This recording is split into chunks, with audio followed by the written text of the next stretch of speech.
Muy bien. Bueno, muy buenas tardes a todos. Mi nombre es Jimena Palacios, soy secretaria académica del Instituto de Filología Clásica. En nombre mío y del Instituto les doy la bienvenida a esta conferencia, cuyo título es Virgilio, Julio Montano, Séneca, intertextualidad y estilística en torno a las horas de la épica, a cargo del licenciado Ezequiel Ferriol, investigador del instituto, a quien le agradecemos muchísimo la iniciativa. Ezequiel Ferriol es licenciado en Letras por la Universidad de Buenos Aires y profesor de nivel medio y superior en Letras por la misma universidad. Ejerce la docencia desde el año 2008, tanto en la escuela secundaria como universitaria, formal y no formal. Es miembro del equipo de investigación UASIT de la profesora María Eugenia Steinberg, que está aquí presente, y fue becario doctoral de la Universidad de Buenos Aires. Actualmente se encuentra preparando su tesis doctoral sobre el libro 12 de Marco Valerio Marcial. Lleva 18 años de experiencia musical en diversos coros polifónicos y estudia violonchelo desde hace 5 años.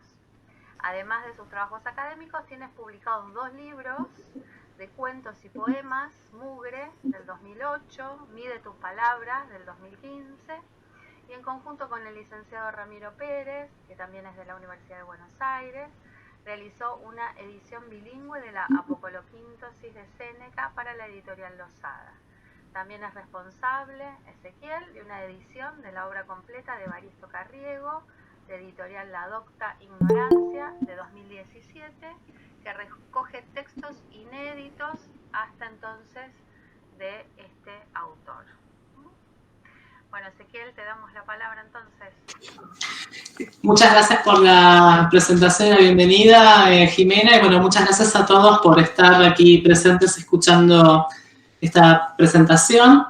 Voy a compartir con ustedes un PowerPoint que lo vamos a ir viendo mientras expongo, digamos, como para reemplazar la falta de ejemplarios, para que puedan ustedes seguir los textos que voy a ir trabajando, ¿sí?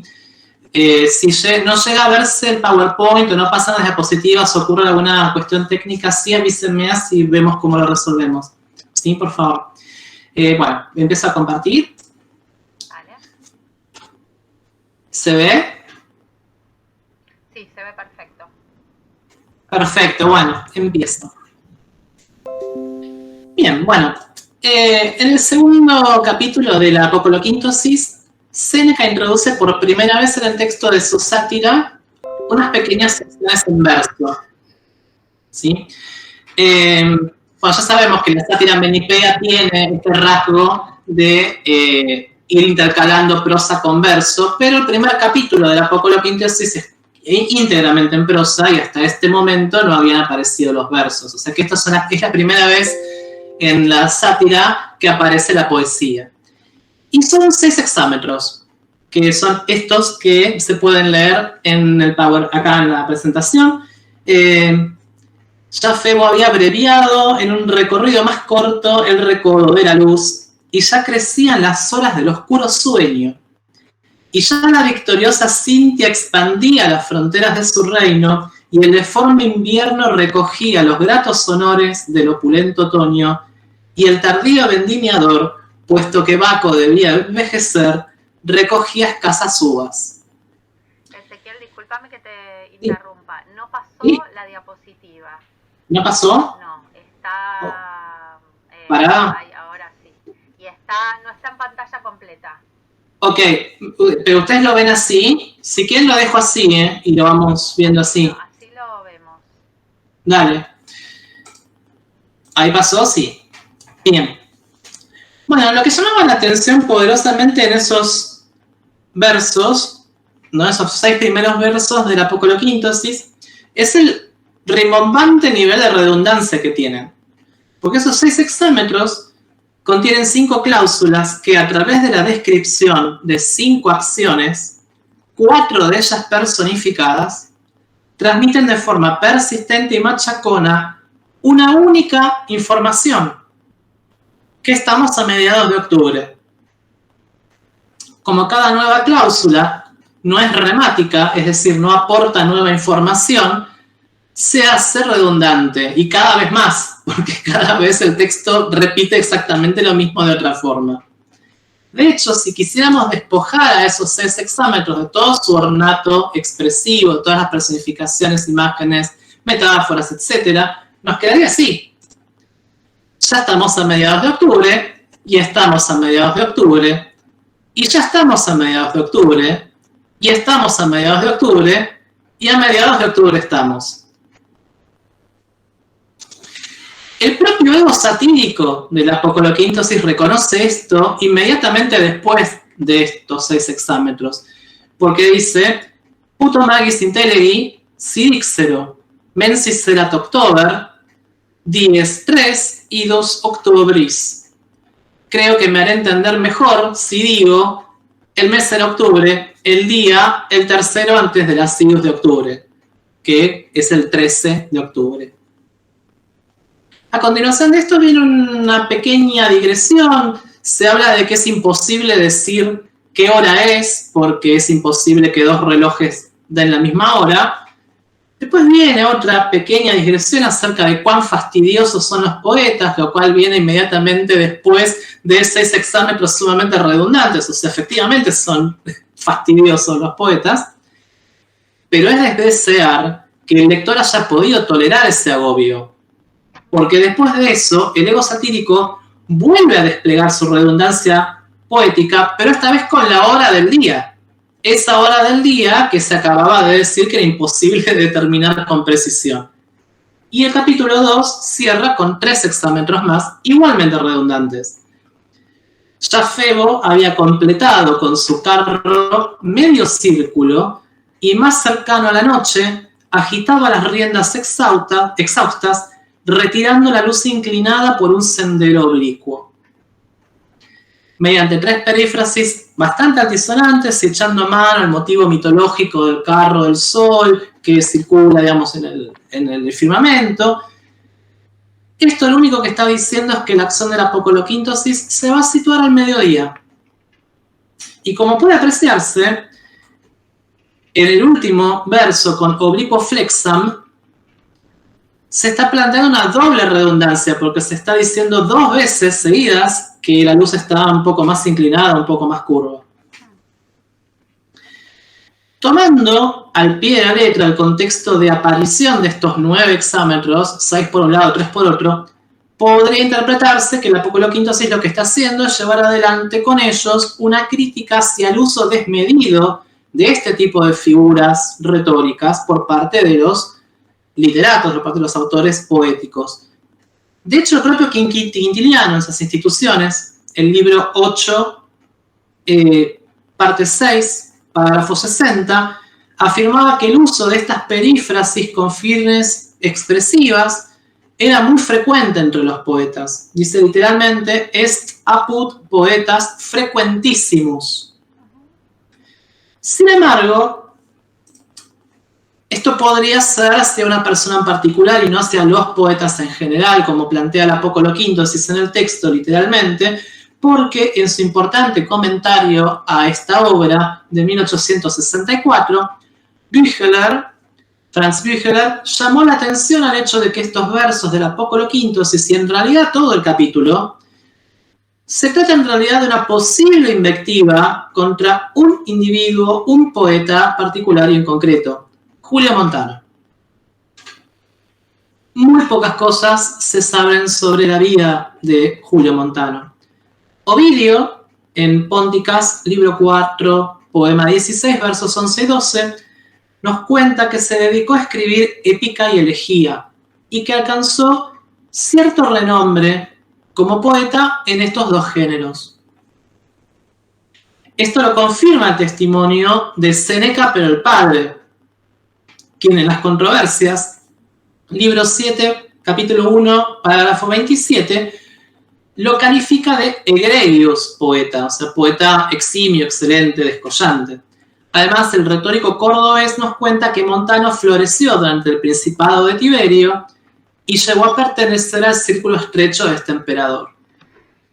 Séneca, hijo, tiene otra opinión de él, que ya trabajaremos un poco más detalladamente dentro de unos minutos, pero nos aporta también que Montano, así como supo ganarse la amistad de Tiberio, también logró granjearse luego su frío, en el sentido como de indiferencia. ¿En qué consistió esta pérdida de valor de Montano y a qué se debió? No puedo descubrirlo. La verdad, no hay ningún comentario, ninguna referencia al respecto.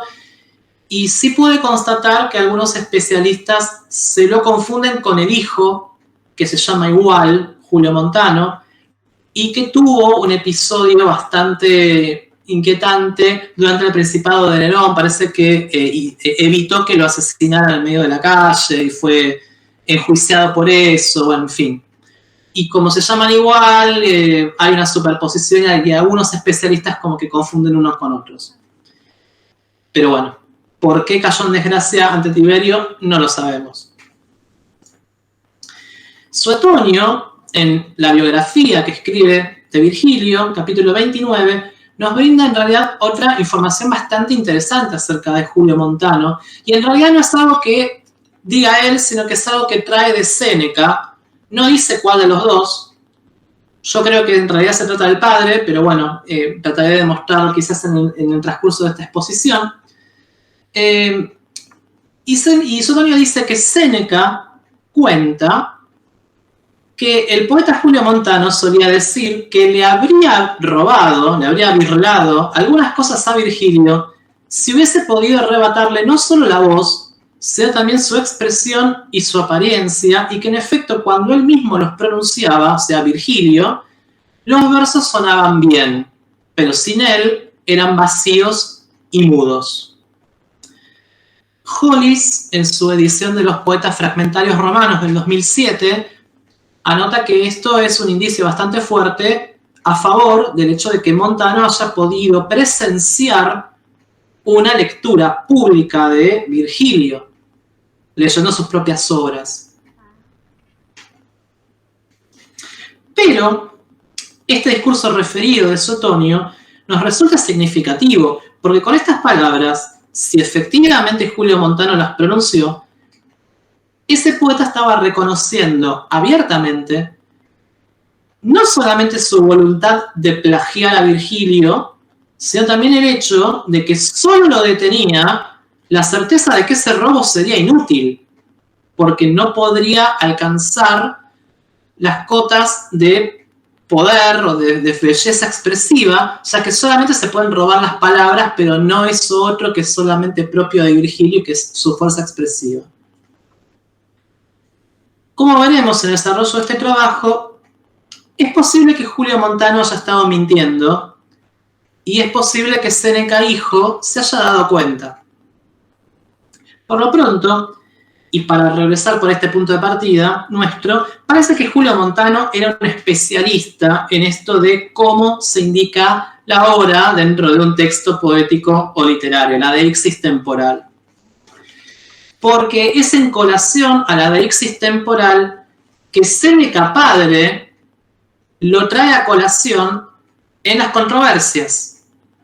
En las controversias, libro 7, el primer capítulo, número 27, el parágrafo 27, o sea, al final, es un caso judicial medio inventado, medio en serio, acerca de un hijo desheredado, hay unos piratas en el medio. Y una vez terminado todo el juicio, cuando está haciendo el balance de cómo hablaron cada uno de los oradores, Séneca padre dice que Sestio Pío, que es uno de los que intervinieron en ese juicio, como era griego y no sabía mucho latino, sabía pero a un nivel básico, le costaba mucho embellecer su discurso mediante figuras retóricas o poéticas, porque claro, no dominaba demasiado bien el idioma. Y dice que Sestio Pío pronuncia esta frase en algún momento: Nox erat concubia et omnia iudices canentia sub sideribus mutaerant. La noche estaba en el primer sueño, jueces, y todas las cosas canoras, cantoras, cantarinas, estaban mudas bajo las estrellas. Y Séneca, padre, ahí cuando termina de decir esto, introduce a Julio Montano, dice que es un poeta magnífico, etc., y lo trae como testigo especializado para dirimir si Cestio Pío hizo una expresión bonita o no. Y según cuenta Séneca, padre, Julio Montano opinaba que esta expresión de Cestio Pío era en realidad una imitación de Virgilio, concretamente del libro 8 de la Eneida, versos 26-27, donde se puede leer eso, que está así en pantalla: Nox erat, et terras animalia fessa per omnis, alitum pecudum quae genus sopor altus habebat. Era la noche, y por todas las tierras un gran sopor poseía a los animales fatigados, a todo género de aves y ganado. Pero este aquí que Julio Montano, según cuenta Séneca padre, también dice que ese pasaje de Eneida que leímos recién es a su vez otra imitación que Virgilio hace de Varrón Tasino, otro poeta fragmentario con su obra está perdida, quedan algunos fragmentitos. Parece que escribió unas argonáuticas que son una imitación de las de Apolonio de Rodas. Y allí en el fragmento 8 de Blensdorf, que es el 129 de Hollis, Varrón Tasino escribe estos dos versos que son los que Virgilio está imitando y que a su vez eran imitados por Cestio Pío. Desierant latrare canes, urbesque silevant, omnia noctis erant, plácida composta quiete. Los perros habían dejado de ladrar y las ciudades estaban en silencio. Todas las cosas eran de la noche, dispuestas en la plácida quietud. Bueno, y esto que está al final de la diapositiva, no lo dice Julio Montano, tampoco lo dice Séneca padre, pero sí lo dicen Trinacti y Hollis también. Esto en realidad es una imitación muy estricta, yo diría casi una traducción del libro tercero de las Argonáuticas, pero de Apolonio de Rodas, donde Apolonio dice: ni el ladrido de los perros, ni el murmullo de las voces de los hombres estaba resonando por la ciudad, el silencio poseía la oscura tiniebla. O sea, como para poner en limpio toda esta cadena, Apolonio de Rodas es imitado por Varrón Tasino, quien a su vez es imitado por Virgilio, quien a su vez es imitado por Cestio Pío. Y la conclusión a la que llega Julio Montano, según Séneca padre, es que la imitación que Virgilio hacía de Varrón Tasino es excelente, ya que había expresado lo mismo que había dicho este último, pero de mejor manera. Mientras que la imitación que hacía Cestio de Virgilio era fallida. ¿En qué se basaba para desestimar a Cestio? No lo sabemos. O Séneca padre no se molestó en transmitir la argumentación de Julio Montano, o Julio Montano no se molestó en darla. O ambos autores consideran que es evidente por sí misma, pero bueno, la verdad no lo sabemos. Sin embargo, Trinacti, en su artículo del año 2009 acerca de las diferencias de opinión ante temas similares entre Séneca padre y Séneca hijo, después voy a mostrarles la bibliografía por si quieren tomar nota del artículo, arriesga una posibilidad acerca de por qué está a favor de Virgilio y no a favor de Cestio Pío. A todo esto, convengamos que Julio Montano era un fanboy de Virgilio, ¿no? Ojalá pudiera robarle la voz, así puedo escribir igual que él, ¿no? Pero bueno, según dice Trinacti, los pasajes de Apolonio, Varrón, Tasino y Virgilio coinciden los tres en presentar una ambientación nocturna en la que todos duermen, menos un personaje importante para la trama, que será introducido inmediatamente a continuación y que sufre de insomnio a causa de una amarga preocupación. En el caso de Apolonio y Varrón Tasino es Medea, y en el caso de Eneas, en esa parte del libro 8, en el caso de Virgilio es Eneas. O sea, la idea de ese contexto es mostrar que todos duermen menos el personaje. Como estos tres pasajes, estos tres autores coinciden en ese elemento narratológico, la imitación de Virgilio es buena. Como en el caso de Cestiopío, esa cuestión narratológica está ausente, esa incompletitud hace que su imitación sea fracasada. Si la observación de Trinacti se correspondiera efectivamente con la realidad, entonces la opinión favorable de Montano sobre la imitación llevada a cabo por Virgilio no se debería exclusivamente a un fanatismo por Virgilio, sino que habría también una razón técnica de respeto por el original o de mantener el contenido del original, pero expresado de otro modo, lo cual es una mirada acerca de en qué consiste una correcta intertextualidad. Recapitulando, ¿no? Tenemos un poeta de cierto prestigio que parece admirar profundamente a Virgilio y que habría reconocido abiertamente su voluntad de plagiarlo y la inutilidad de incurrir en tal acto, y que Séneca padre invoca como testigo especializado para dirimir la cuestión de cuál sería la mejor imitación literaria de un pasaje poético vinculado con la expresión de la hora en que transcurre la acción, o sea, la deixis temporal. Y aquí es donde aparece Séneca hijo para tocar otra campana totalmente diferente. Y lo hace en la epístola 122 a Lucilio, que pertenece al libro 20. A primera vista, esa epístola es muy rara en su planteo, ya que no parece claro cuál es su tema central o su hilo conductor. Sin embargo, esto es una opinión personal, considero que es una pieza maestra de la ironía. El manejo de la ironía de esa epístola es formidable. La epístola comienza criticando a quienes, en vez de madrugar para ir a trabajar y de acostarse temprano, se van a la cama a la primera hora de la mañana después de haberse pasado toda la noche de juerga.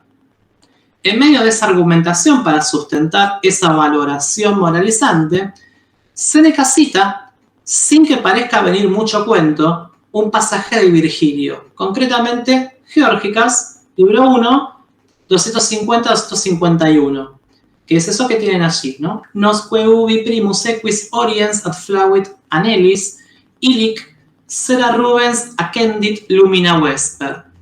Y cuando el sol de la mañana sopló primero sobre nosotros con sus jadeantes caballos, allí el sonrojado véspero enciende sus tardías luces.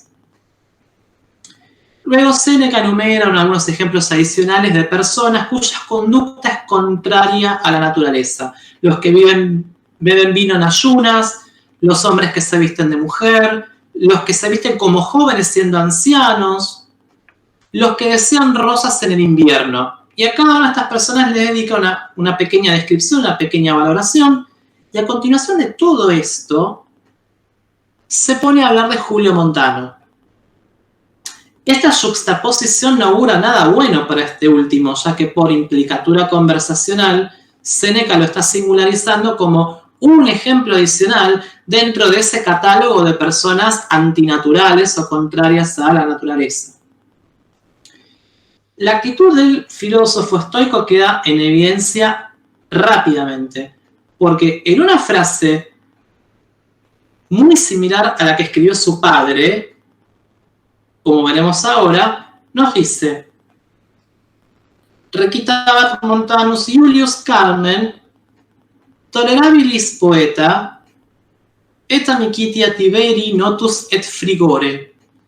Recitaba un poema Julio Montano, poeta tolerable y conocido por la amistad y el frío de Tiberio. El papá había dicho que era un poeta egregio.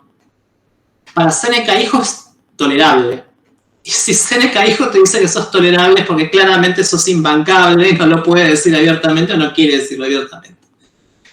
¿Y por qué dice que es una frase que es muy parecida a la que escribió el padre? Bueno, porque, por ejemplo, ambos escriben el nombre de esa manera, invirtiendo Julio y Montano, Montanus Iulius, escriben ambos. Y en ambos pasajes aparece Tiberio en genitivo. Y cuando lo califican, los dos dicen poeta más adjetivo, pero poniendo primero el adjetivo y después el sustantivo poeta. Séneca hijo está haciendo una imitación del pasaje del padre para que el lector pueda detectar que se está refiriendo a lo que dijo el padre y que a su vez se está distanciando de su opinión. Ahora, ¿por qué para Séneca hijo Julio Montano no es un poeta eximio, sino que es tolerable? Bueno, lo dice inmediatamente después, porque Hortus et occasus libentissime inserebat. Insertaba con mucho entusiasmo salidas y puestas de sol. O casualidad que es justamente por esa razón por la cual el padre lo había llamado como testigo especializado para dirimir cuál era la mejor imitación de un pasaje en donde se hablaba de la caída de la noche. Y una casualidad, porque en el capítulo 2 de la Apocoloquíntosis, después de todos estos poemas y después la discusión de si no se podía decir la hora o no en que transcurre la obra, aparece una voz que es del lector, o sea que la sátira rompe la cuarta pared, y Séneca se imagina que el lector dice esto que está acá abajo. Nimis rustice, adeus is, ad quiescunt omnes poetae, non contenti hortus et occasus describere, ut etiam medium diem inquietent, tu sic transibis horam tan bonam. ¡Qué ordinario! Hasta tal punto todos los poetas se regocijan en estas cosas, o sea, poetizar sobre el día y la noche y cómo salen los astros y se pone el sol y etcétera. No contentos con describir las salidas y las puestas de sol que también perturban el mediodía, ¿tú también pasarás por encima de una hora tan buena? Claro, el mediodía es una hora tan buena porque es la hora de la siesta. Y da la casualidad de que la Apocoloquíntosis transcurre a la hora de la siesta porque Claudio se muere a la hora de la siesta. Bien, pero si se fijan,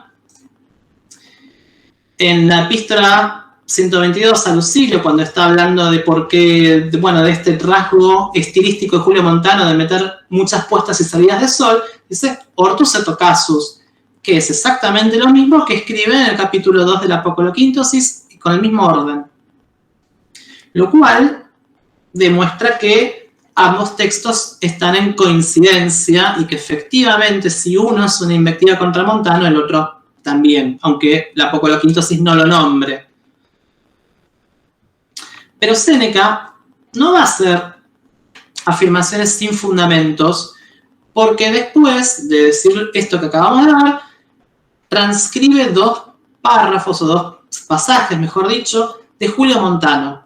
Y son los dos únicos fragmentos que disponemos hoy de la obra de él. Son estos dos, que los citan en esa epístola. Y allí, Julio Montano, están los dos fragmentos, juntos. En el primer fragmento dice, comienza Febo a producir ardientes llamas, y el rubicundo día a esparcirse. Ya la triste golondrina que irá a regresar, comienza a introducir comidas en los nidos melodiosos y los administra partidos con tierno pico. Y el fragmento 2 dice, ya los pastores colocaron sus ganados en los establos, ya la perezosa noche comienza a dar silencios a las tierras amodorradas. Como observa Hollis en su edición de Oxford de los poetas fragmentarios romanos, no deja de tener cierta venenosidad mordaz lo que acaba de hacer Séneca al citar este fragmento. Es obvio que está citando fragmentos que le convienen para probar su punto, pero igual no deja de ser notable, dice Hollis, el hecho de que de los 6 1/4 versos que se han conservado de Julio Montano, 3 comiencen por incipit. Y 2 por iam, que encima aparece en este verso en posición inicial después de en el segundo hemistiquio después de la cesura heptemímene que hay por allí. Lo cual claramente es un indicio bastante cierto de impericia profesional por parte de Montano, que no atina ni siquiera a encontrar un sinónimo para el incipit. Pero además pone de manifiesto su evidente inclinación por la redundancia, por la repetición de palabras, y además por el hecho de que todas estas perífrasis que está usando son de idéntico sentido. no parece necesario informar que el día comienza a esparcirse inmediatamente después de anunciar la salida del nuevo sol, dado que lo primero es simultáneo con lo segundo. En segundo lugar, claramente son imitaciones de Virgilio estos dos fragmentos, cosa que iremos viendo con el correr de las diapositivas. Pero en principio, y esto es una observación que hago yo, también son imitaciones de los fragmentos que supuestamente Julio Montano examinaba en el libro del padre de Séneca a la hora de dirimir cuál era la mejor imitación, porque si los comparamos, por ejemplo, fragmento 2 de Julio Montano con el libro 8 de la Eneida de Virgilio y el de Verdón a Tassino, tenemos, por ejemplo, que los tres mencionan animales. Armenta, Julio Montano, después está Pecudum, que sería como un sinónimo, pero está Animalia también, y Alitum en Virgilio, están los canes en Verdón a Tassino.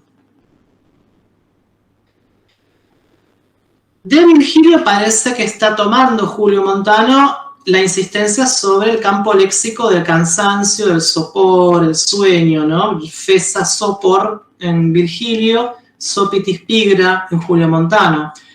Pigra también es una palabra que Virgilio suele usar para referirse a la noche, en otros fragmentos que vamos a ver a continuación, pero bueno, por ahora veamos que está tomando ese léxico de allí. Y lo que toma de Verdón a Tassino es el tema del silencio. Verdón a Tassino está como Apolonio de Rodas, está muy insistente, muy concentrado en el tema del silencio que hay en la noche, y Julio Montano lo recupera con ese silentia que está allí. ¿Y qué pasa con el fragmento 1? Bueno, es una imitación también de Virgilio. Y acá habría que revisar, digamos, ¿vieron ese fragmento que yo decía de Geórgicas que Séneca, hijo en la epístola, cita en el medio del principio de la epístola sin que parezca venir mucha cuenta? Claro, si uno lo revisa, hay una deixis temporal también. Y, o casualidad, que también hay puntos de contacto entre ese pasaje de Virgilio y el fragmento 1 de Julio Montano. Por ejemplo, los dos tienen una personificación del sol, Phoebus en el caso de Julio Montano y Oriens en el caso de Virgilio, que están en posición central del verso. Julio Montano introduce un aspecto incoativo a la acción verbal con la frase verbal de incipit más infinitivo. En Virgilio eso está con primus, con el adjetivo primus. Virgilio suele usar este adjetivo en reemplazo de una frase verbal incoativa. Y en ambos hay algo de color rojo en el cielo que se esparce o hace algún tipo de acción en correlato con el sol. En el caso de Julio Montano es el día, en el caso de Virgilio es la estrella matutina.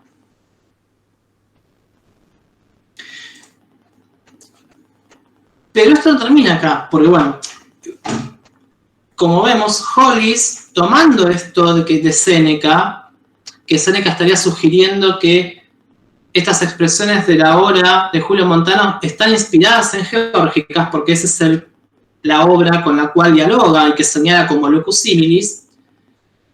Hollis continúa en esa dirección y empieza a buscar otros parecidos entre estos dos fragmentos de Julio Montano y las Geórgicas. Y entonces Hollis observa que Argutis Nidis es una hipálaje muy parecida a otra similar, Nidis Relictis, que aparece en Geórgicas, libro 2, verso 210. Y también observa que Stauris Armenta aparece con ese mismo orden de palabras y en la misma posición, o sea, después de la cesura, en Geórgicas, libro 1, 355 y 3, 352. Con lo cual uno podría pensar, bueno, está inspirado en Geórgicas.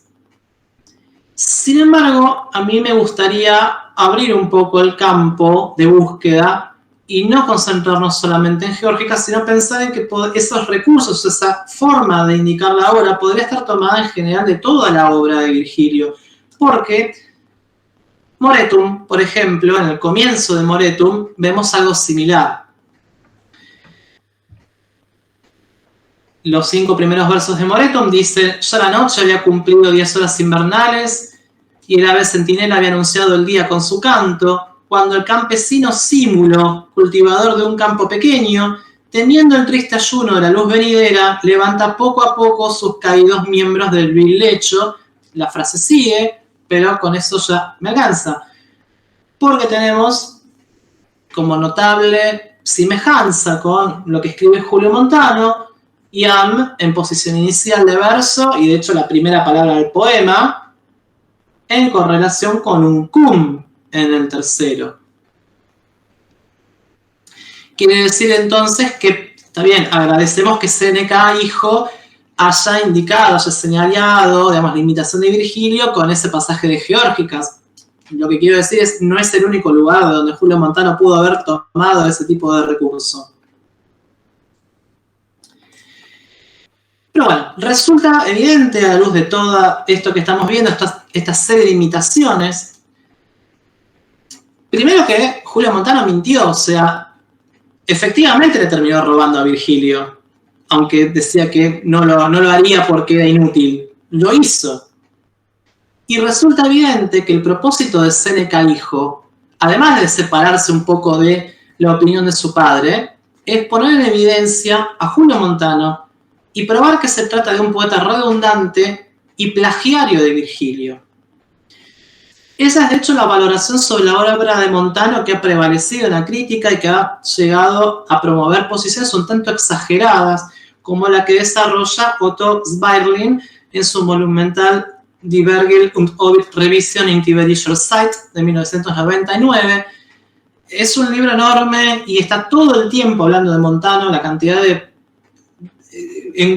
hallazgos de su nombre en el libro, en la versión digital del libro es enorme, pero su postura está resumida por Thorsen, que trabaja sobre la poesía de juventud de Ovidio, de esa manera.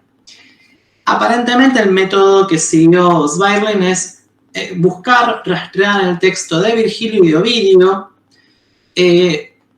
cuestiones extrañas, notables en cuanto al léxico, a la sintaxis, etcétera, que no parezcan encontrar o no parezcan tener otros lugares similares.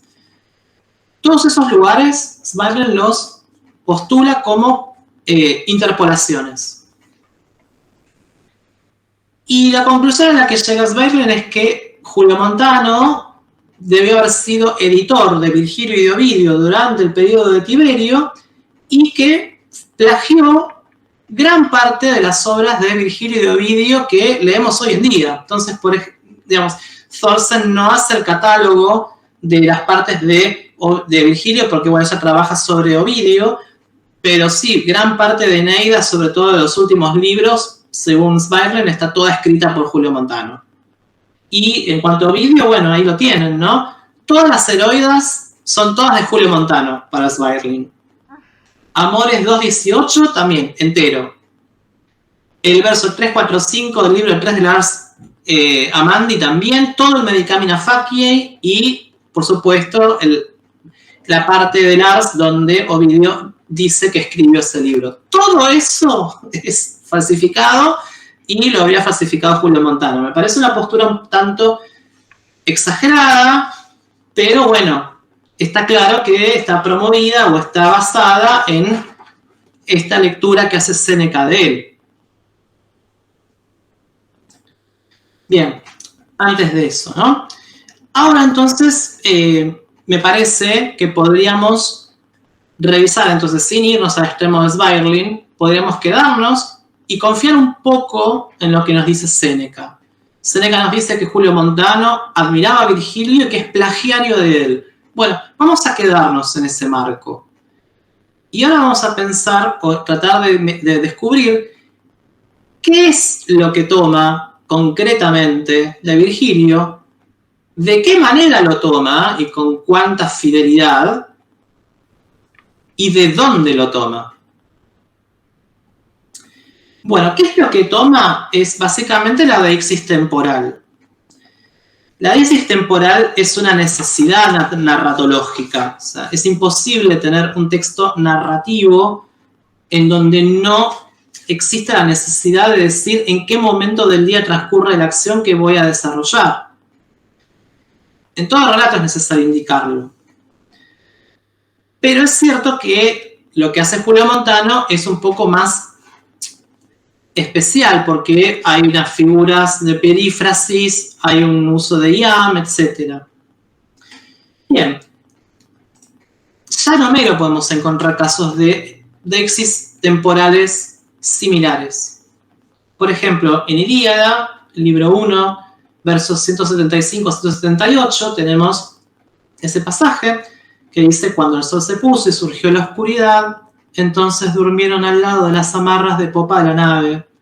Cuando apareció la aurora, la hija de la mañana, la de los dedos rosados, se hicieron a la mar en busca del amplio ejército de los aqueos.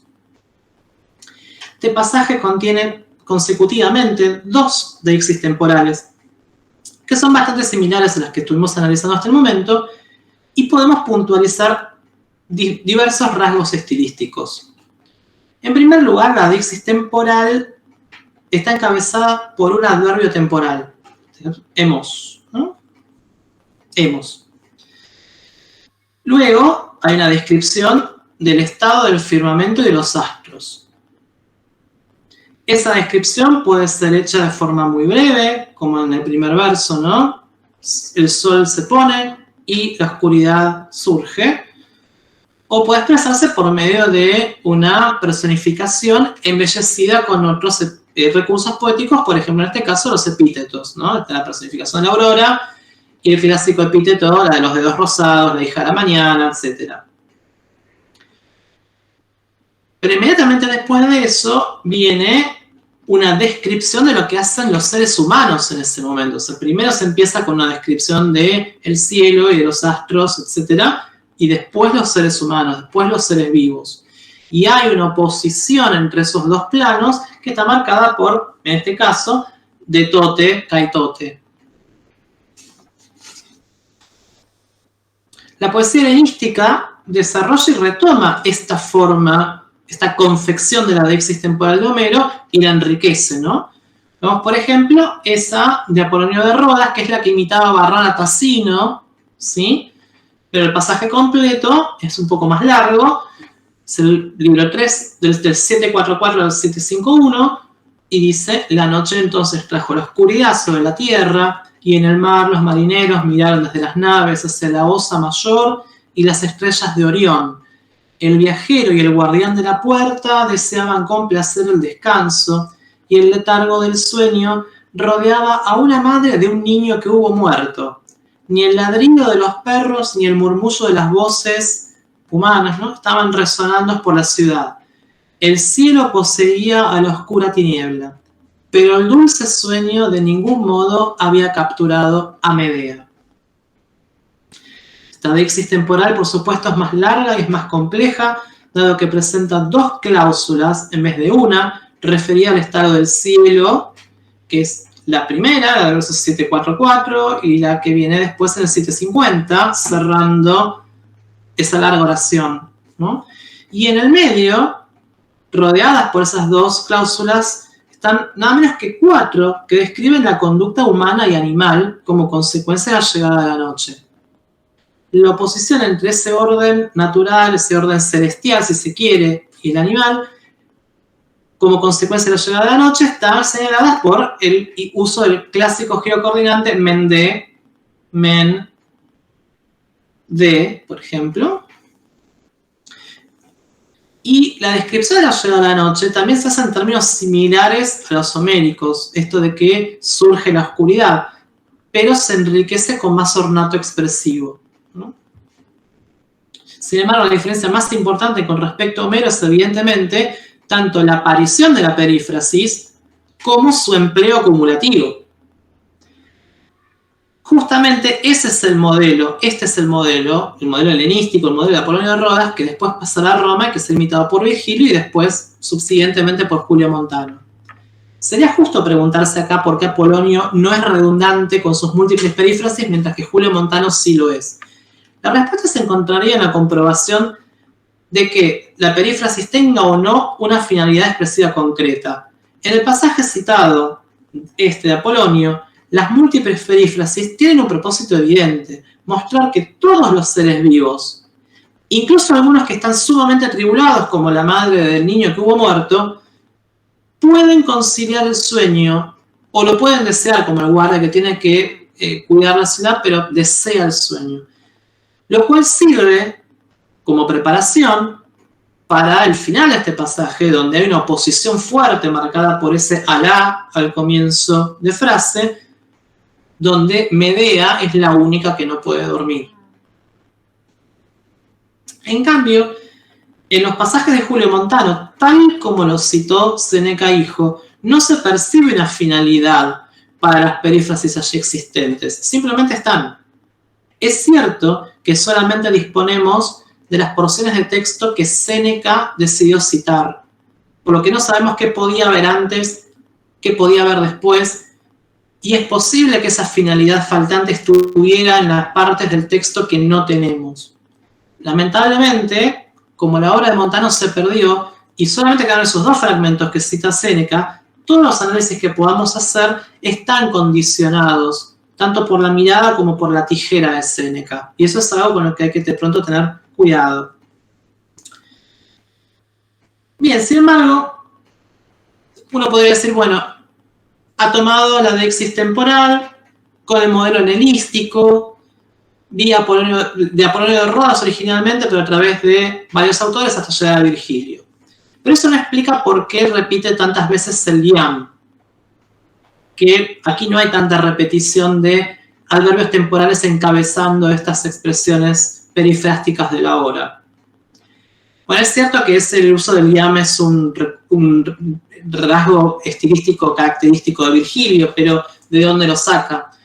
Bueno, yo considero que lo saca de las anáforas de iam, a las que Virgilio es, digamos, tan afecto, y tenemos un pasaje que todos hemos transitado, que todos conocemos ampliamente, por la Bucólica 4, ¿no? Los versos 4 a 7, donde dice: ya llega la última edad de los oráculos de Cumas, una gran sucesión de siglos nace desde el principio, ya vuelve también la Virgen, vuelve el reinado de Saturno, ya desciende una nueva progenie del elevado cielo.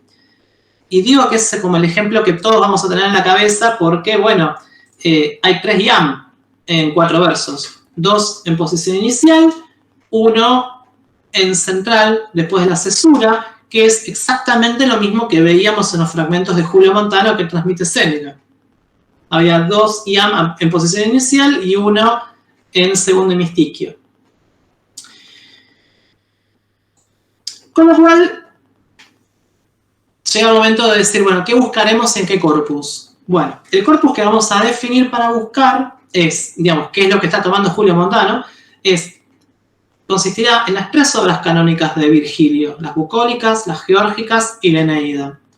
Y vamos a considerar también algunas de las contenidas en el apéndice.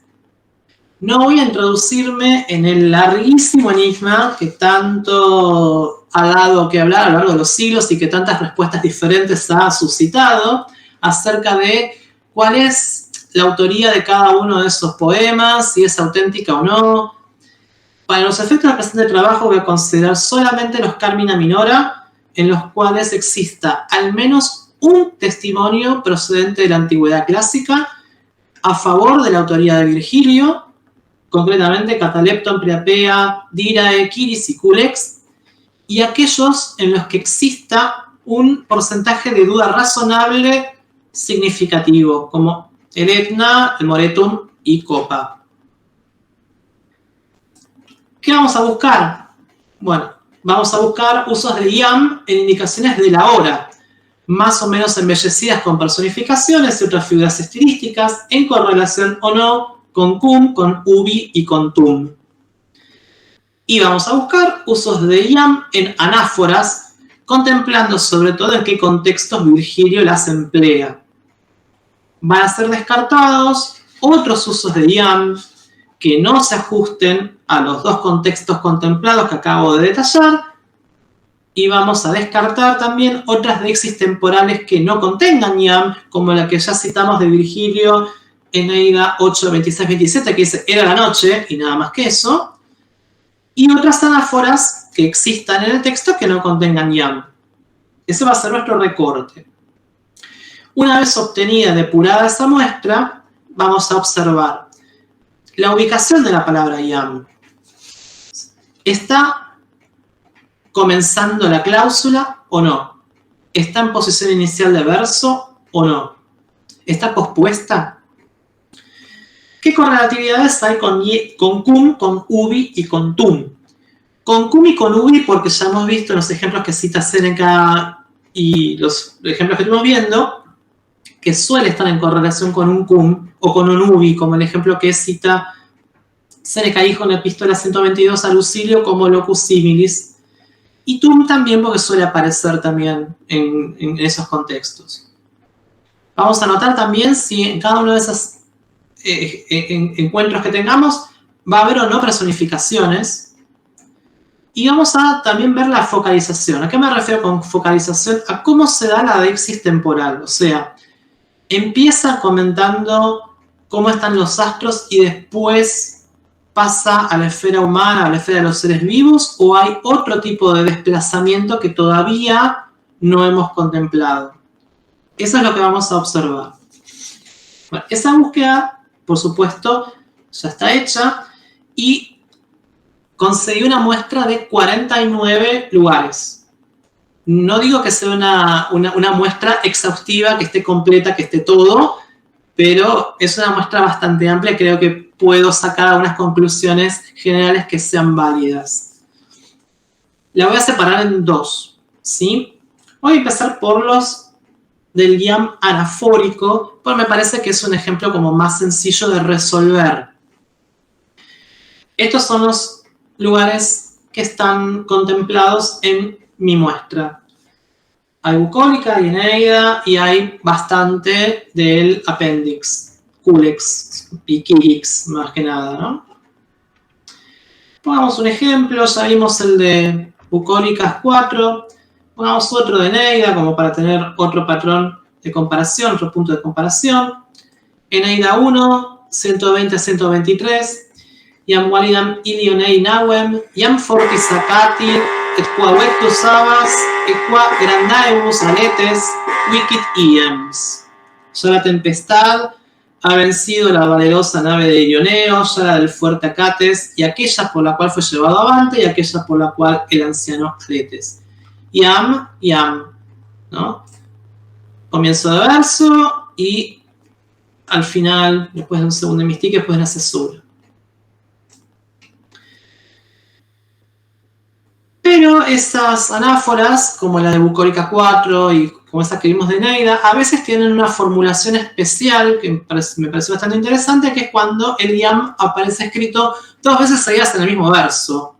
Por ejemplo, ahí, en la Quiris, la garza, 293, 294, iam iam nec nobis aequos senioribus ulum, vivere uticupiam vivit genus. Ya no me vive ningún familiar a mí, más vieja de lo justo, como para que desee vivir.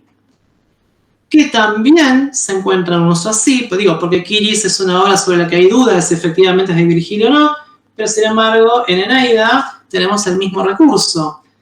En libro 2, 530, iam iamque mano tenet et premit asta. Ya lo tiene con la mano y lo golpea con la lanza. Yam, los dos en posición inicial. Esa formulación excepcional de estas anáforas de yam aparecen en estos lugares dentro de mi muestra, ¿no? Curiosamente, todos están en Quiris, la garza, y en Eneida. Curiosamente, en esas dos obras. Y curiosamente, hay una como acumulación de esa formulación en el libro 12, hacia el final, cuando muere Turno, cuando muere la aliada de Turno, y hay un contexto de muchos personajes importantes que mueren uno atrás de otro, y en esos contextos empieza a aparecer yam, etc. Y estas son las estadísticas, ¿no? Sobre un total de 46 casos en 21 pasajes, O sea, el 55,42% de los casos son un total de 42%, que son los totales. IAM en posición inicial, 22. O sea que es más frecuente que aparezcan estos casos en posición inicial, lo cual es lógico, estamos hablando de anáforas. Pero también hay algunos casos de posposición que más o menos son parecidos, pero es más a medida que se va avanzando en el hexámetro es como que va decreciendo la frecuencia de aparición. En estos casos de IAM anafórico no hay personificaciones, no hay perífrasis, porque lo que está ocurriendo acá es que este recurso se utiliza siempre en contextos de mucha ansiedad, de mucha premura o de mucha angustia. Esos son contextos en donde hay acción, entonces hay un mínimo de embellecimiento, de ornato expresivo. La duplicación yam-yam es una variación utilizada como intensificación en contextos especialmente decisivos, especialmente angustiantes, o cuando se está definiendo de una manera muy decisiva, para la redundancia, el destino de un personaje.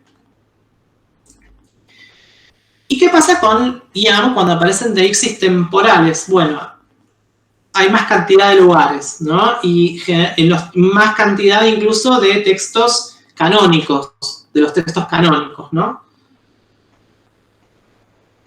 Simplemente voy a poner 3 ejemplos que me parecen significativos, no voy a comentar todo esto porque acá sí hay mucha más variación en cuanto a la formulación que hace Virgilio. Hay de hecho un caso en donde la deixis temporal comienza mencionando el estado de los astros, después pasa a la esfera humana y termina con la de los dioses, que eso es el único pasaje en donde encontré que ocurre algo así en la misma frase. O sea, hay bastante variación, hay bastante margen, pero solamente me quiero concentrar en 3 pasajes que me parecen significativos porque me parece, a la luz de un comentario que hace Hollis, que podría tener cierta relevancia para el caso de Julio Montano.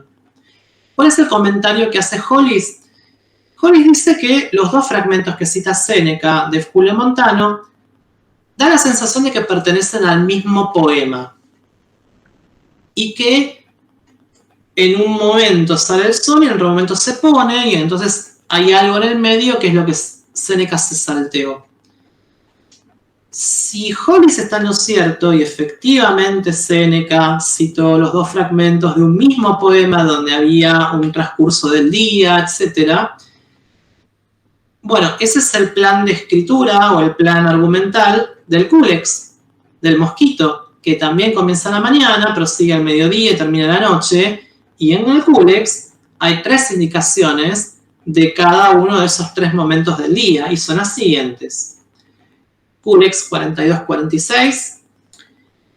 Ya el ígneo sol penetraba las ciudadelas etéreas y con su dorado carro enarbolaba las cándidas luces, y la aurora de cabellos rosados ponía en fuga las tinieblas. El pastor hizo salir a las cabras de los establos hacia las felices pasturas.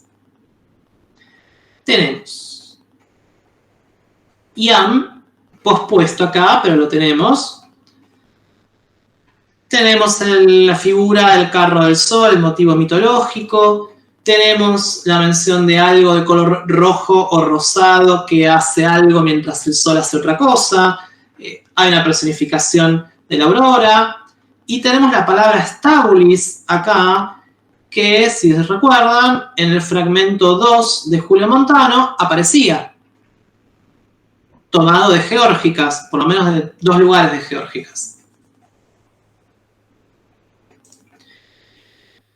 Esa es la mención de la salida del sol al comienzo del día en el Culex. Pero en el verso 107 está la mención de que llegamos al mediodía, y ahí dice: ya el sol había completado la mitad de sus obras, cuando el pastor reunía su rebaño en las espesas sombras.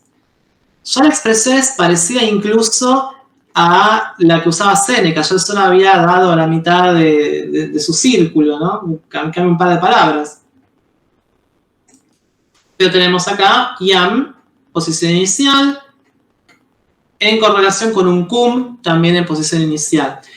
Esto es un rasgo particular de Virgilio, ¿sí? Que ya lo menciona Alicia Schnips, Jimena Palacios, Viviana Díez bueno, parte del público, en la edición que hicieron de Moretum, ¿sí? Hay una nota acerca de que es esta inversión del orden, que primero tendría que ir cum y después yam, y en realidad en Virgilio es al revés, es un rasgo característico de Virgilio en cuanto a su estilo. Sí, es así, es cierto. Esta es la forma más frecuente que hace Virgilio, por lo menos en la muestra que hice, de expresar la deixis temporal. Y 100 versos después llega la noche en el Culex. Y ahí Virgilio, o bueno, quien haya escrito el Culex, pero parece que fue Virgilio, dice esto: ya la noche fustiga sus caballos yugados de a dos al surgir del Erebo, y el perezoso véspero avanza desde el dorado Eta, cuando el pastor, urgido el rebaño, marcha en las sombras que se duplican y se prepara a dar descanso a sus miembros fatigados. Tenemos yam en correlación con cum, ambos en posición inicial. Es interesante el hecho de que ahora el carro no sea del sol sino de la noche, pero bueno, como es una variación que sí, interesante. Bueno, está la palabra piger, que aparecía en el fragmento de Montano. Tenemos el rebaño, que también aparece en Montano, bueno, no son los Armenta, pero es otro sinónimo. Y tenemos acá dare comparat, que es una frase incoativa, se dispone a dar descanso, se puede decir comienza a dar descanso, como hemos visto que también Montano usaba. Quiere decir que hay similitudes entre los fragmentos de Montano y el Culex. Y si Hollis tiene razón en que el poema de Montano que está citando Séneca se refería a una acción en un solo día, entonces el plan argumental también es el mismo. Bien, y estos son los resultados de la muestra, ¿no? De la búsqueda que hice. Y en deixis temporales hay un montón, 46. En posición inicial 20 siguen siendo los mayoritarios, un poquito menos, la mitad, en posición media, y al final del hexámetro los menos, ¿sí? Pero la diferencia entre estos dos es más pronunciada que en el caso de los anafóricos. Hay 12, encontré 12 deixis personificadas, es más frecuente, como ven, con 17, con el 45% de los casos, la deixis personificada que se enfoca primero en el cielo y después a la esfera de los seres vivos. Hay casos en donde es al revés, pero fíjense que son 5, se quedó un 45%, saltamos a un 13%. Hay algunas en donde solamente se habla de los astros, otras que solamente se habla de los seres vivos, y hay 6 sin focalización. Pero bueno, acá se reparten de a 10%, pero claramente lo mayoritario es esta, la que habla primero de los astros y después los seres vivos en consecuencia, ¿no? Bien, ¿qué pasa con la palabra cum? Bueno, hay bastantes sin correlación, o sea, hay bastantes yam que no tienen un correlato con un cum, pero hay otros que sí, y de hecho los que están con correlación, casi todos, o la gran mayoría, están con un cum. Ubi, que era el ejemplo que aparecía en el locus similis que aporta Séneca de Geórgicas, es una variante, obviamente, pero es una variante mucho menos usada. Solamente encontré 3 casos, y con tum también 3.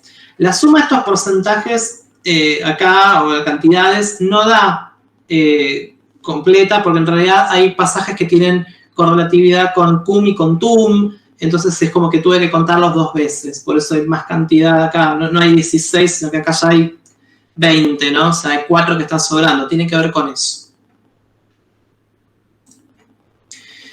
En conclusión, digamos, analizando todas estas formas de hacer la deixis temporal, en Virgilio podemos llegar a este resultado, que son los mayoritarios, ¿no? O sea, los resultados mayoritarios. La deixis temporal en Virgilio va a presentar generalmente estos rasgos típicos. Va a tener yam en posición inicial de verso o de segundo hemistiquio. Va a incluir perífrasis personificadas. Esas perífrasis van a comenzar describiendo el estado del cielo, de los astros, para desplazarse a la conducta de los animales o al accionar de la esfera humana. Y generalmente van a tener correlación con cum, generalmente con el orden invertido, o sea, primero yam, después cum. Así determinamos cómo es estilísticamente la deixis temporal característica de Virgilio.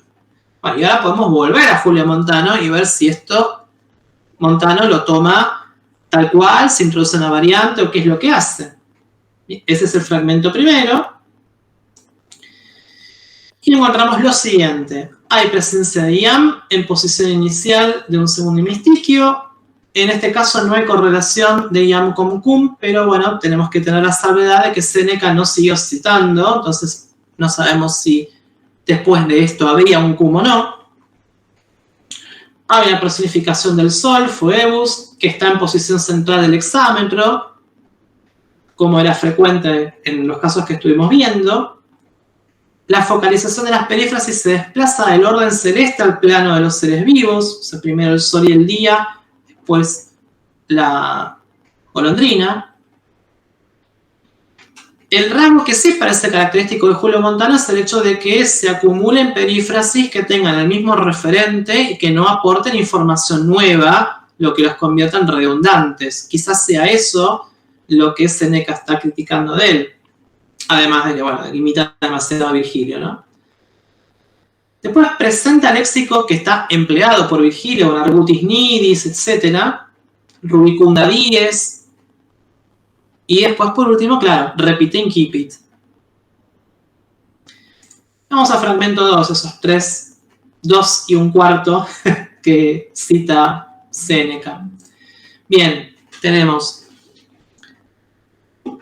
De entrada tenemos yam anafórico en posición inicial de verso en 2 versos seguidos. No hay correlación nuevamente de yam con cum, ya sabemos que esto es lo que cita Séneca, no sabemos lo que había antes, lo que había después. Hay presencia de pastores y de ganado, pastores armenta. La focalización de la deixis se vuelve a desplazar, en este caso es al revés, desde la esfera humana hasta el orden celeste, pero uno diría, bueno, ¿esto es original de Julio Montano? No, tampoco, es de Virgilio, porque de hecho Virgilio hace eso al final de la Bucólica 1. Primero se menciona que todos están preparando la cena y después, al último, se menciona que es de noche. Es exactamente invierte el orden. Tiene sentido en el caso de bucólicas por el hecho de que son pastores, están hablando del trabajo, ¿no? En fin. Y presenta léxico que está empleado por Virgilio. El estábulis armenta que ya señalaba Hollis, Pigra, Nox. Ya habíamos visto un fragmento de Virgilio donde se hablaba del piger. Incipit dare, la frase incoativa. Bien. Entonces uno podría sacar la conclusión de que, bueno, ¿qué es lo que ha hecho Julio Montano? Bueno, ha hecho una imitación estricta de Virgilio y ha tomado la clásica forma de la deixis temporal virgiliana y la ha combinado con las anáforas de yam que usa Virgilio cuando hay un contexto de mucha premura, de mucha ansiedad, de mucha angustia. Y esa es la originalidad de Montano. Tampoco. Tampoco eso es original de Montano porque también lo toma de Virgilio. De hecho, acá hay un fragmento que en Aida 9, 459 a 63, que lo muestra perfectamente. El pasaje dice: y ya la aurora, abandonando el azafranado lecho de Titono, rociaba primera las tierras con una nueva luz, ya derramándose el sol, ya descubiertas las cosas por la luz, el mismo turno, ceñido con las armas, incita a sus hombres a las armas. Bien, tenemos presencia de yam en deixis temporales, acá, combinadas con anáforas, yam, tanto en posición inicial de verso, acá está pospuesto por el et, como en el comienzo del segundo hemistiquio. La anáfora de yam, en este caso, está formando parte de las descripciones del estado de los astros, ¿no? Sole infuso, con ablativo absoluto, rebus retectis, también, con relativo absoluto, con luque acá en el medio. Hay una personificación de la aurora, acumula 3 perífrasis para indicar la hora del amanecer, sea que hay acumulación de perífrasis, que es lo que hace Montano, básicamente, o sea que tampoco en eso sería original. Y la focalización de la deixis temporal se desplaza desde el orden celeste hasta el orden humano, ¿no? O sea, este es el estado de los astros y en consecuencia Turno hace esto. Y hay otro pasaje de Virgilio donde se vuelve a ver exactamente la misma combinación, que es libro 11 de Eneida, 182-85. Aurora interea miseris mortalibus almam, extulerat lucem referens operatque labores, iam patera Eneas, iam curvo in litore Tarcon, constituere piras. Entre tanto, la aurora había enviado su nutricia lumbre a los míseros mortales, regresando sus trabajos y sus esfuerzos. Ya el padre Eneas, ya Tarcón, habían dispuesto piras en la curva orilla. Bueno. Iam anafórico, combinado con una perífrasis dentro de una deixis temporal, posición inicial de verso, posición inicial de segundo hemistiquio.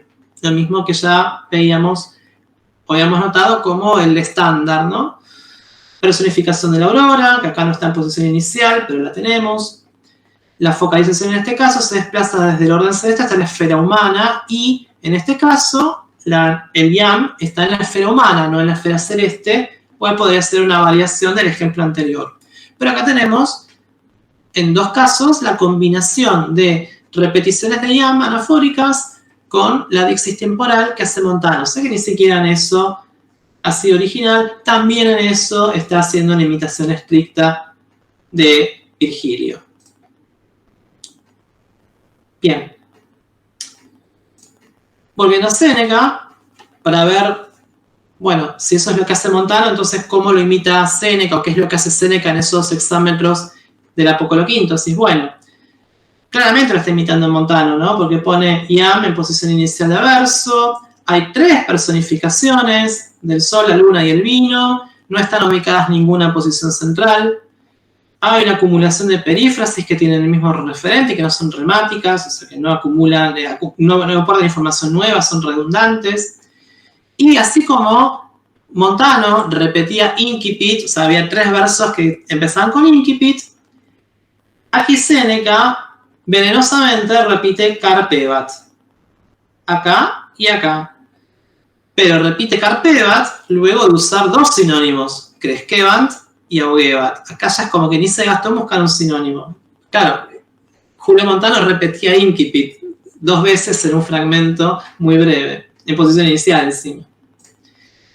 Y en los otros 3 hexámetros de Apocoloquintosis, los del final del capítulo, también vemos iam en posición inicial de verso, personificación del sol en posición central del hexámetro, la presencia del motivo mitológico del carro del sol, la presencia del léxico empleado tanto por Julio Montano como por Virgilio para hablar del sopor de la noche, el cansancio, fesas, y la redundancia que está no en acumulación de perífrasis, aunque bueno, podría considerarse que sí, pero en la redundancia de la adjetivación del último verso, con obliquo trámite flexam lucem, es decir, 2 veces que algo está torcido referido a la misma cosa.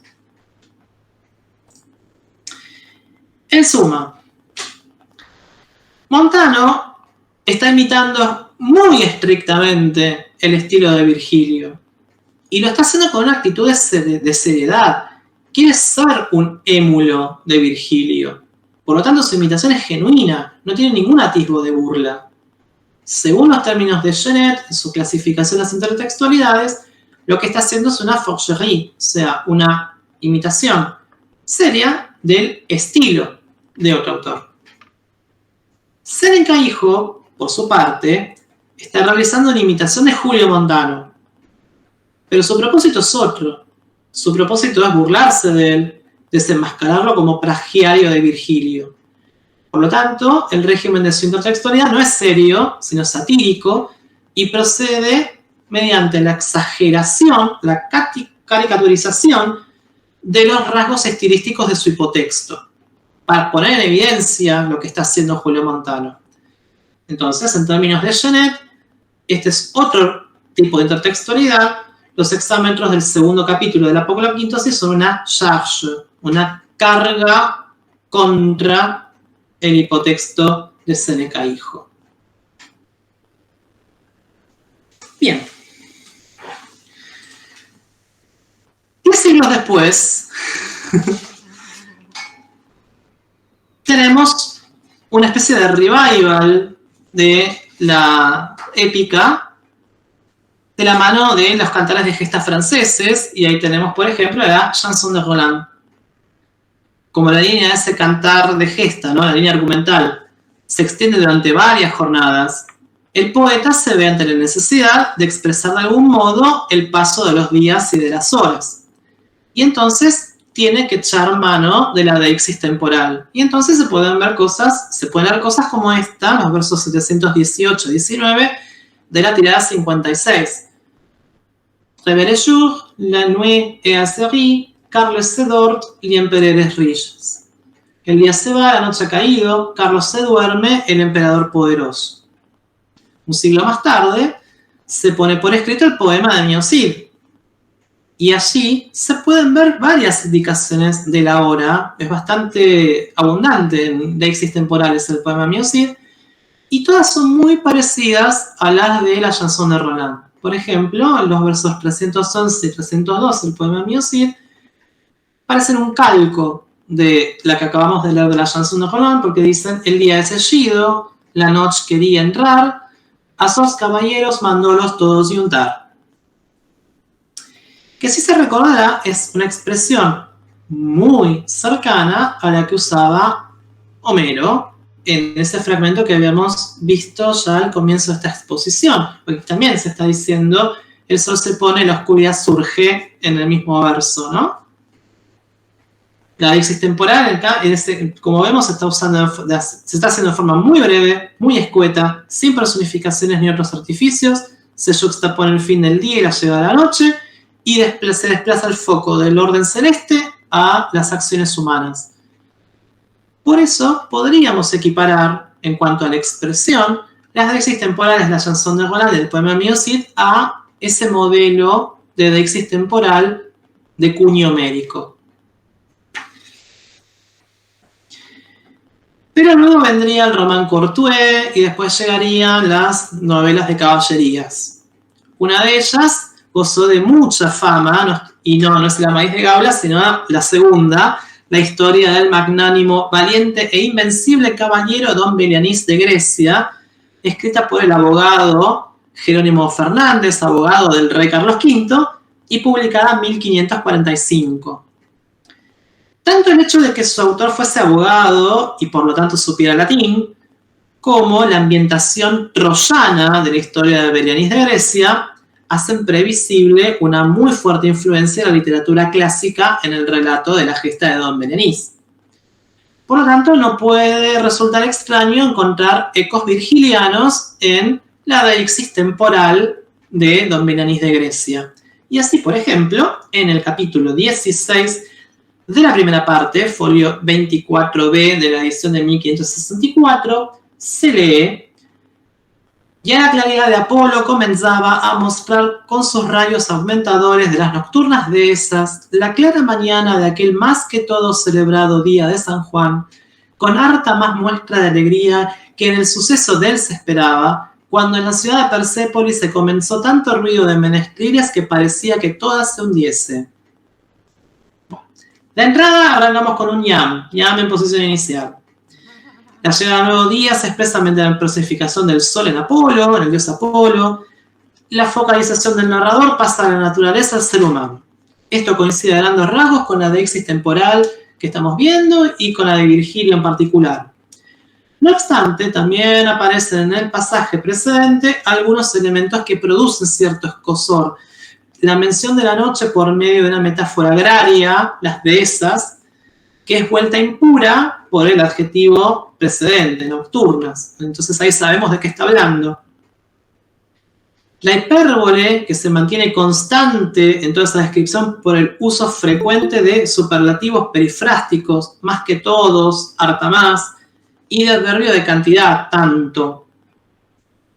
Los capítulos más adelante, el 48, la primera parte, Fernández, o el narrador de Don Belianís, dice: las dos partes de la noche serían pasadas, queriendo ya la claridad de la diosa Diana esconderse para dar mayor lugar a que los fulgentes y espléndidos rayos de Apolo se mostrasen, huyendo todas las nocturnas dehesas, cuando los 3 caballeros salieron del castillo en poderosos caballos con gruesas lanzas en sus manos. Aquí el narrador repite la metáfora de las nocturnas dehesas y el hecho de que los rayos del sol se muestren. Y el Yam también aparece, con que pospuesto, ¿no? Queriendo ya acá la claridad de la noche. Y hay 2 personificaciones, Apolo y Diana, ¿no? Sol y la luna. O sea que la personificación ya no afecta solamente al sol. Además, la adjetivación de los rayos del sol ha decidido echar mano a la figura de la endíade, fulgentes y espléndidos. Y no estamos cuestionando el hecho de que Fernández use mal la endíade. De hecho, lo usa muy bien, porque fulgente tiene que ver con un brillo a nivel físico-material, y espléndido admite una cualidad moral que fulgente no la admite. El tema es que uno se cuestiona si realmente había necesidad de incorporar otro recurso estilístico más a un pasaje que, aunque breve, ya estaba sumamente recargado de figuras retóricas y de adjetivación. En ese contexto, esa endíade de la de fulgentes y espléndidos pierde por completo su riqueza expresiva y simplemente suma más redundancia a un pasaje que ya se caracteriza por la demasía en la expresión. Pero esto es solo la primera parte de la novela. El libro recién empieza, el narrador todavía tiene cierta timidez porque no ha entrado en confianza. Ya en la segunda parte cortará todas las cadenas. Porque de hecho en el capítulo 40 de la segunda parte se puede leer esto. Ya aquel tan amargo y sangriento día era venido, en el cual por sus tan grandes y enormes pecados el alto y soberano Señor permitía, para castigo y enmienda de sus grandes hierros, que tanta y tan gran multitud de gente muriese, para que con semejantes azotes viniesen en reconocimiento de sus hierros, descubriendo el radiante Apolo los inmortales rayos de su tan ardiente y rubicunda corona, puestos sobre aquel tan superbo eje de sus ruedas, llevadas por aquellos tan feroces y espumantes caballos cuya velocidad con el más continuo animar se acrecienta, cuando por todos los reales se comenzó a sonar tan grande estruendo de trompetas y atabales, chirimías, acabuches, dulzainas y otros varios y diversas maneras de instrumentos de guerra que todos los cercanos valles hacían retener. Bueno, ¿por dónde empezar? Bueno, tenemos ya la exposición inicial, empecemos por ahí. Tenemos la personificación del sol, Apolo por allá, juxtapuesta con el dios católico. Pero ahora se le agrega a esto el carro de Apolo, ¿no? El superbo eje de sus ruedas, que antes no había aparecido hasta ese momento. Y aparece acá el adjetivo rubicundo, que hasta ahora no había aparecido y que también, ¿no? Era otro, la rubicunda corona, ¿no? También era otro rasgo virginiano, otra palabra que usaba también Julio Montano. O sea, ha incorporado más elementos como para sumar más virginianidad, más épica al relato. Pero acá, en este pasaje, Fernández está spameando las endíades y los adverbios tan como si no hubiese un mañana. Y en un pasaje en donde el día, los pecados, el Señor, los yerros, la multitud, la corona, los caballos y los instrumentos de guerra tienen todos, cada uno de ellos, su propia endíade, inspira un poco de compasión que el eje de las ruedas del carro de Apolo sea solamente superbo. Yo pensaba que o Fernández no encontró otro superlativo o no se animó a usarlo. Pero bueno, es el único pobre que no tiene una endíade allí. Bueno, podríamos decir que oficialmente el narrador de Berenice de Grecia se contagió de montanitis, digamos, ¿no? Y seguirá así hasta el fin del libro, porque ya 3 capítulos después dirá esto. Ya la limitada hora de la avenida, cuando la risueña y clara alba de la mañana, con su muy gracioso semblante, da apariencia a todas las cosas visibles, cuando la asomada de oriente el lucido Febo su cara nos muestra, y los músicos payaritos, las muy frescas arboledas, suavemente cantando festellan, mostrando la muy gran diversidad y dulzura y suavidad de sus tan arpadas lenguas, atallando la nocturna cantilina de los desacordes y solitarios grillos, cuando aquellos esforzados príncipes tártaros sacaron toda su gente al campo, desplegando sus banderas y estandartes. Bien. Es evidente que Fernández se cansó en el pasaje anterior de usar el adverbio tan, porque ahora lo ha reemplazado por muy, aunque acá, cuando se refiere a las arpadas lenguas de los pájaros, se animó y lo puso nuevamente. Unas décadas después, un soldado retirado que venía tratando infructuosamente de forjarse una carrera exitosa como escritor, que venía de estar preso por robar impuestos, dinero de los impuestos, y que estaba atravesando un difícil pasar económico, escribe, muy probablemente sin proponérselo, una obra maestra. Iniciada como una sátira de las novelas de caballerías, Cervantes no presenta en la suya al Alonso Quijano, un voraz lector de novelas de caballerías, como lo fue el propio Cervantes, que un día toma la decisión de imitar a sus héroes favoritos, ¿no? Y en el primer capítulo, Cervantes nos dice que Don Quijote tiene mucha admiración por Amadís de Gaula y por Belianís de Grecia. Y en el segundo, Don Quijote sale, hace su primera salida de madrugada, mientras todo el mundo está durmiendo, a escondidas para que nadie lo vea, y empieza a imaginarse o empieza a sentir que está ocurriendo un hecho histórico y que alguien, los sabios venideros, van a relatar esa primera salida suya y empieza a imaginarse cómo lo harían. Y bueno, Don Quijote se imagina cómo lo harían y dice: apenas había el rubicundo Apolo tendido por la faz de la ancha y espaciosa tierra, las doradas hebras de sus hermosos cabellos, y apenas los pequeños y pintados payarillos con sus arpadas lenguas habían saludado con dulce y meliflua armonía la venida de la rosada aurora, que dellando la blanda cama del celoso marido, por las puertas y balcones del manchego horizonte a los mortales se mostraba, cuando el famoso caballero Don Quijote de la Mancha, dellando las ociosas plumas, subió sobre su famoso caballo rocinante y comenzó a caminar por el antiguo y conocido campo de Montiel. Es evidente que Don Quijote imagina esa futura crónica de su primera salida, tomado como modelo el capítulo 43 de la segunda parte de Belianís de Grecia, donde también se hablaba de las arpadas lenguas de los pajarillos y demás. Lo cual lo lleva a hacer una imitación estricta de ese pasaje de Jerónimo Fernández. En términos de Genet, lo que está haciendo Don Quijote es una forgerie. O sea, una imitación estricta, seria, completamente en serio, del estilo de ese otro texto. Pero detrás de él está Cervantes, cuya intención como autor, aunque comparte con Don Quijote la devoción por la lectura de las novelas caballerías, es muy distinta. De hecho, Don Quijote de la Mancha termina con Cervantes diciendo que el único deseo no ha sido otro mi deseo que poner en aborrecimiento de los hombres las fingidas y disparatadas historias de los libros de caballerías. Quiere decir que Cervantes tiene una intención satírica.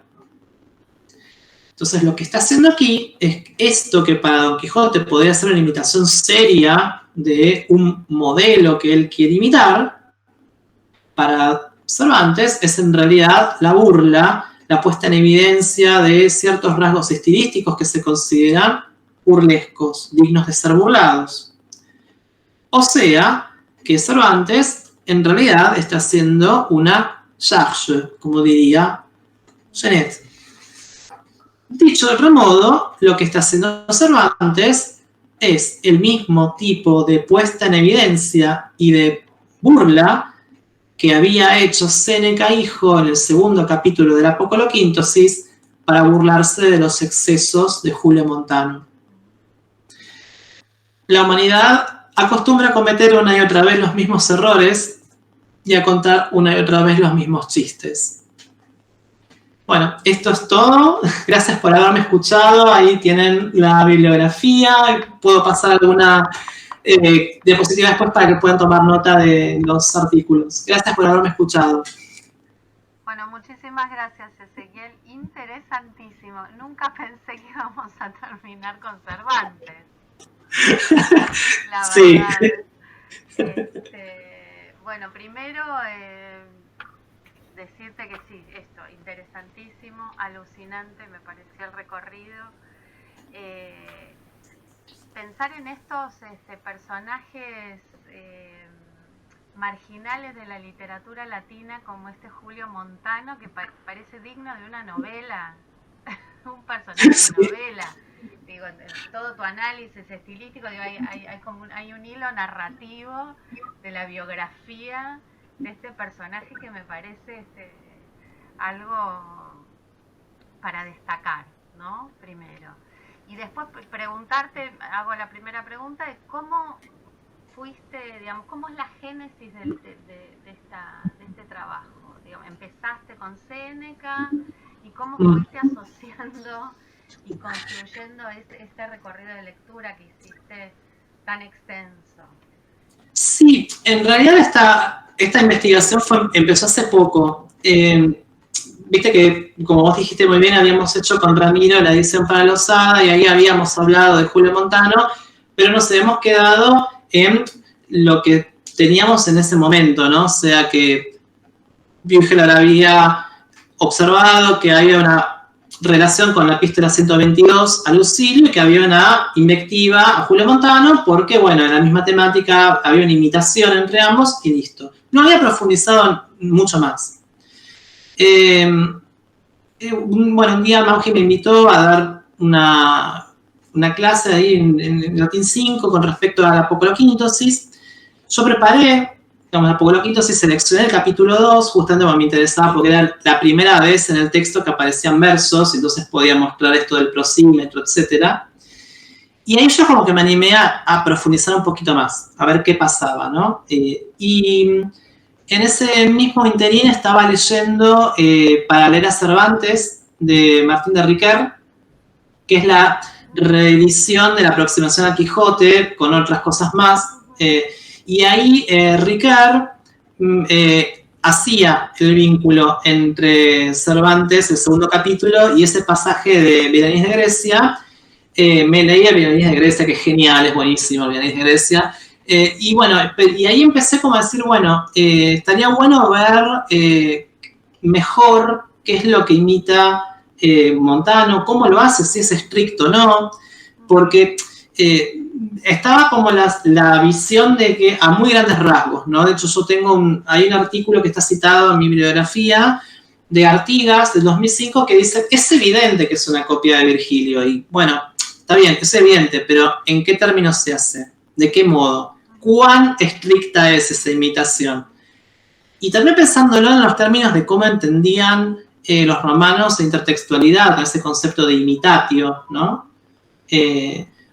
Es interesante porque Séneca padre estaba totalmente en contra del imitatio. Le parecía que era lo peor que podías hacer como escritor, de imitar o tomar un elemento de otra obra. Y está todo el tiempo hablando en contra de eso. Y sin embargo le encanta a Julio Montano, que justamente hace lo que él detesta. Es increíble. En cambio, Séneca es al revés, el hijo, ¿no? Séneca tiene una epístola a Lucilio donde habla concretamente de que cada época construye su propia forma de hablar y su propia estilística, y que un autor nuevo puede tomar una obra o un estilo o algo de otro autor y darle una voz nueva y hacer que diga y signifique otra cosa, y eso es completamente válido, pero todas sus citas son de autores no contemporáneos a los cuales detesta. O sea, es exactamente lo contrario. Y después esto, ¿no? Que está todo el tiempo troleando al padre y escribiéndole las mismas cosas con las mismas palabras, pero para decir lo contrario. Y después vos ves que en el fondo están medio de acuerdo. Entonces es una locura. De hecho, el artículo de Trinacti, que está citado allí del 2009, trata de analizar un poco cuál es esa relación padre-hijo entre Séneca padre y Séneca hijo ideológicamente en cuanto al tema de imitatio, y es interesantísimo, porque están todo el tiempo así como que estamos de acuerdo, pero no, pero sí, pero no. Y bueno, estaba bueno ver eso. y tratar de ver si se podía ahondar un poco más en este hombre que bueno, nada, ¿no? Es muy poco lo que se puede decir, pero bueno. Y además esa era una excusa también como para decir, bueno, ¿cómo hace Virgilio esto? ¿No? O sea que surgió de lecturas paralelas que fuiste... De lecturas paralelas y de armar esta exposición y, bueno, de decir, bueno, sigo adelante a ver a dónde llego, digamos, ¿no? Bueno, te pediría que dejes de compartir ahora. Sí. Así los vemos a todos los quienes estamos. Sí, perdón, me olvidé de ese detalle, ya está. Y bueno, yo quería hacerte una consulta, Ezequiel. Me intriga saber, digamos, con qué herramientas hiciste la búsqueda, porque debo reconocer que ya hemos superado la pura lectura de los textos y supongo que habrás hecho una búsqueda electrónica, digamos, sobre alguna base sustentable. Sí. La usé dos, usé la del disco Phi y usé la de Perseus. Y de todas maneras, una vez que encontré, digamos, un pasaje que me servía y que se ajustaba a los criterios de búsqueda que yo estaba necesitando, lo que hice fue confrontar ese mismo pasaje que había hallado, digamos, en la búsqueda electrónica con alguna edición crítica.